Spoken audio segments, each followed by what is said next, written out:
Patingin nga ako sa bag mo. Ah, teka lang, bakit wala nang laman itong wallet ko? Siguro kinuha mo, no?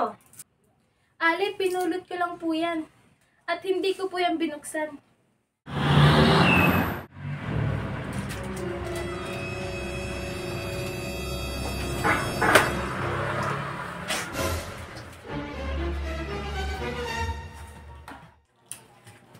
Ali, yung wallet niyo po nalaglag.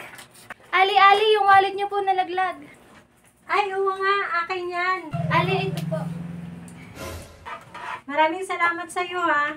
Siguro kung ibang tao nakakita nito, sigurado ako hindi na ito maibabalik. May laman pa naman tong 1,000 at tig-20.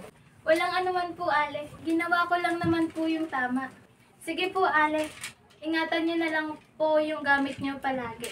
Ah, teka lang, miss. Bibigyan kita ng kunting pabuya. Dahil sa katapatan mo. Ah, teka lang. Bakit wala nang laman itong wallet ko? Siguro kinuha mo, no? Ale, pinulot ko lang po yan. At hindi ko po yan binuksan. Sinungaling ka. Akala ko ba naman mabait ka?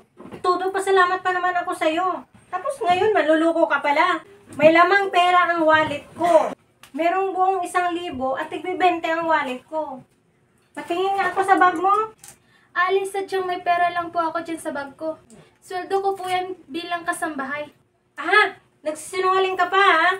Malamang, ito yung laman ng wallet ko. Kailangan ibalik mo sa akin ng mga ito dahil kung hindi, tatawag ako ng mga pulis. At sigurado ako makukulong ka. Maawa naman po kayo, Ale. Pinaghirapan ko po ang perang yan. Kaya nandito po ako sa labas. Kasi magpapadala po ako sa nanay at tatay ko na nasa probinsya. Alam mo, miss, lumang tugtugin na yung mga palusot mo. Sa akin na ang mga pera dito. O kaya ipapakulong na lang kaya kita. Sige po, kung yan po talagang kagustuhan nyo, ang perang ako naman talaga ang naghihirap. Sa inyo na po ang lahat ng yan. Ah, miss, sa'yo talaga ang pera na yan.